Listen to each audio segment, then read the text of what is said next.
सभी भाइयों को मेरा सादर प्रणाम। मैं बंटी कुमार योगाचार्य एंड आयुर्वेदाचार्य आज आपके लिए सेकंड पार्ट के बारे में बताने जा रहा हूं, जो कि मेरा मानव शरीर के तंत्र के बारे में बताया था। Human body of systems. Human body of systems क्या है? डाइजेशन सिस्टम, पेनक्रियाज, कितनी स्टेज से बताया था? मैंने बताया था 5 स्टेज आपको बताई थी। आज मैं सेकंड स्टेज पर बात करूंगा इस सेकंड पार्ट में। तो वो है हमारा आमाशय, इसको बोलते हैं स्टूमच। स्टूमच में हमारा भोजन कितनी देर तक रहता है और कब हमारा भोजन डाइजेस्ट होता है, कौन सी स्टेज पर कौन सा एंजाइम बनता है, किस स्टेज पर कौन सा एंजाइम कार्य करेगा, ये सब मैं इस बार वीडियो में बताऊंगा। अगर वीडियो पसंद आता है तो चैनल को लाइक, सब्सक्राइब और शेयर अवश्य करें, जो कि इस स्टेज के माध्यम से ही आपको ये पता होना चाहिए कि हम योग अभ्यास जब करते हैं तो हमें कौन सी एक्सरसाइज करना है, कौन सा प्राणायाम करना है, कौन सी योगाभ्यास करना है, ये सब आपको पता होना चाहिए।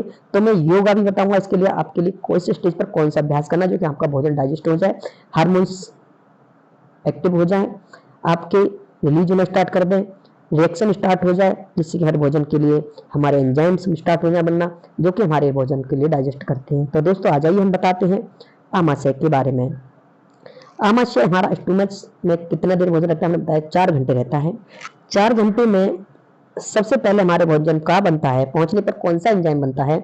तो बनता है पाइलोरिक ग्रंथियों से जो निकलता है वो रखता है जठर रस, जिसको हम पाइलोरिक ग्रंथि, हमारी जो आमाशय में पाइलोरिक ग्लैंड जो होती हैं उससे क्या निकलता है? जठर रस, जिसको हम गैस्ट्रिक जूसेस कहते हैं।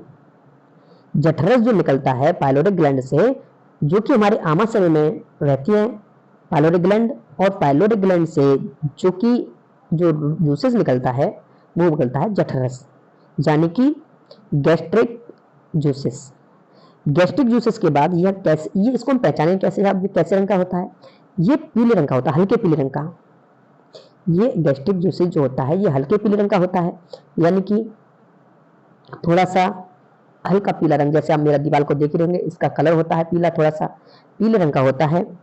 तो इसका हम बात करते हैं कि आमाशय की फिर कौन सा हमारे अंदर से पहुंचता है, फिर कौन सी कोशिकाएं जो होती हैं जो हमारे अंदर रिएक्शन करती हैं।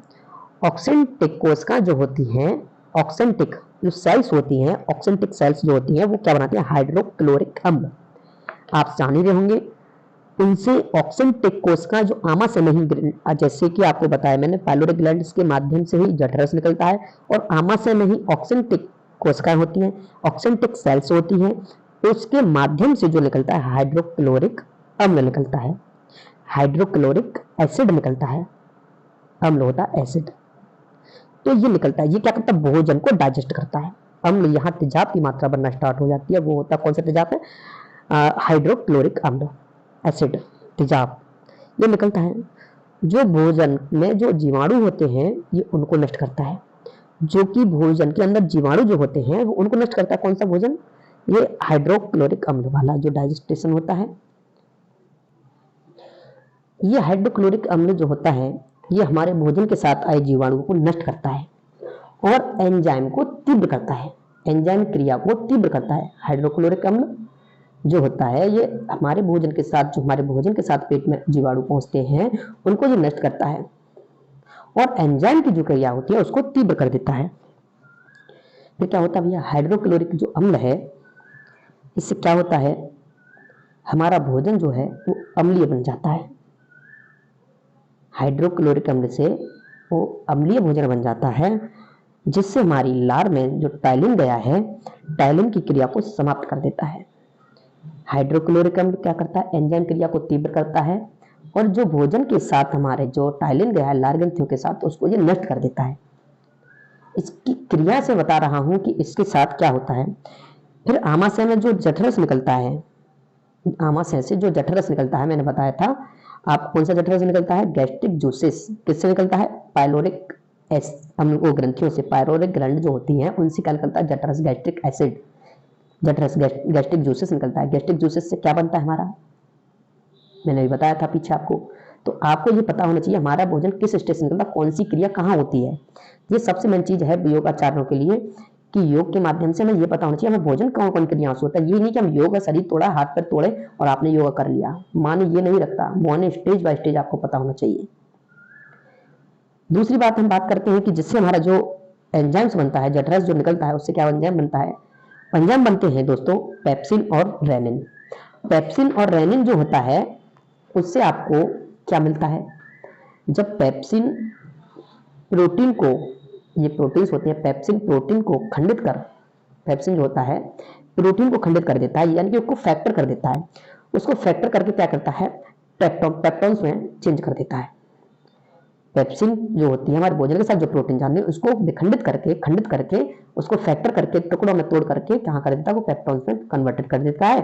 और जो रेनिन होता है, रेनिन अभी मैंने बताया था पेप्सिन और रेनिन बनता है जठरस से। क्या बनता है, लार्ज टाइलिन को खत्म करके एंजाइम बनते हैं। एंजाइम से क्या बनता है, जो होता है जठरस से वो बनता है आपको पेप्सिन और रेनिन। पेप्सिन हमारी क्या करती है, मैंने बताई थी अभी, प्रोटीन्स को खंडित करके उसको फैक्टर करके क्या बनती है, पेप्टोन्स में बदलती थी। ऐसे ही रेनिन का कार्य है। दोनों बात से दोनों ही एंजाइम अलग अलग कार्य करते हैं। कौन कौन से कार्य करते हैं मैंने भी बता दिया आपको।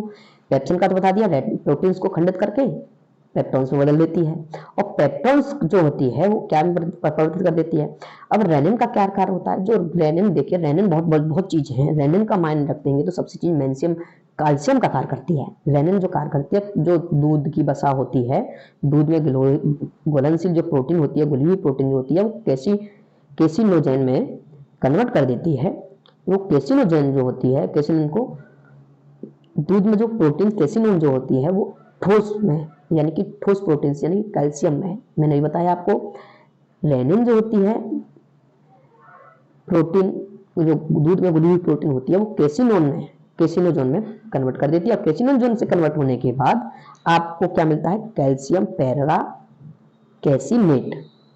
कैल्शियम पैरा कैसिनेट, और कैल्शियम पैरा कैसिनेट को ये जो प्रोटीन है कैल्शियम पैरा कैसिनेट में बदल जाती है। कैल्शियम पैरा कैसिनेट क्या होता है, जो आपके लिए कैल्शियम पावर को कन्वर्ट करता है। भोजन से जो कैल्शियम कहते हैं ना, वो होता है कैल्शियम पैरा कैसिनेट। कैल्शियम पैरा कैसिनेट को हमारे लिए कैसे बनेगा, जब आपका भोजन अच्छी तरह से डाइल्यूट होकर के सारे एंजाइम अच्छे से बन रहे हो, तभी आपको बनना स्टार्ट होगा।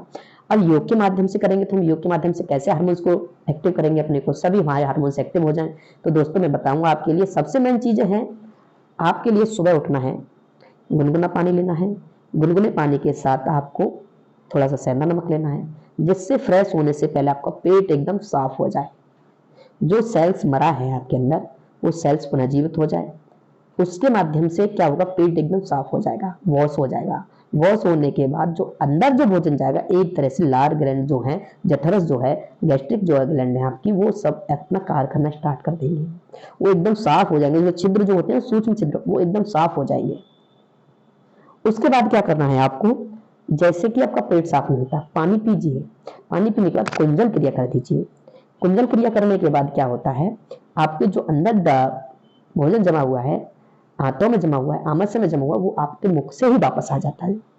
वो जमा हुआ वापस आ जाता है और भोजन एक तरह से पेट हमारा एकदम साफ हो जाता है, क्लीन हो जाता है।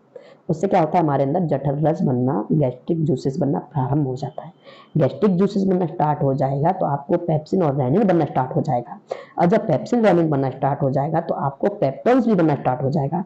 पेप्टोन्स बनना स्टार्ट हो जाएगा तो रेनिन अपना कार्य स्टार्ट कर देगी। दोस्तों कैसे करेगी, जो दूध पिएंगे ना आप, वो आपकी बॉडी को लगेगा, दुबले पतले शरीर होता है उसमें लगेगा। दूसरा आपको कपालभाति करना है। अगर जो लोग कपालभाति करते हैं उसका डाइजेशन सिस्टम बहुत मजबूत होता है, स्ट्रांग हो जाता है। कम से कम 15 से 20 मिनट, आधे घंटा, 1 घंटा आपको कपालभाति करना चाहिए। तो जिससे मैं बता रहा हूँ आपको, क्रिया आपको करना चाहिए। एक्सरसाइज कपालभाति प्राणायाम में नहीं होता है, ये होता है क्रिया। कपालभाति क्रिया आपको करना चाहिए। अगर जिन लोगों को बीपी हाई रहता है तो वो हल्का स्लो करें, तीव्र ना करें।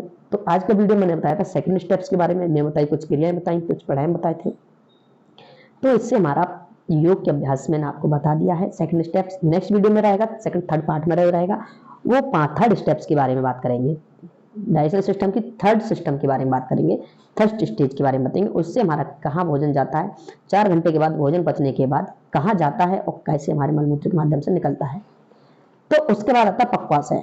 उसके बाद आता है पक्वाशय। पक्वाशय में क्या होता है, ओडोनियम जो होता है, ओडोनियम में पक्वा से कहते हैं। उसके बाद क्या होता है उसकी स्ट्रेचिंग हम बात करेंगे।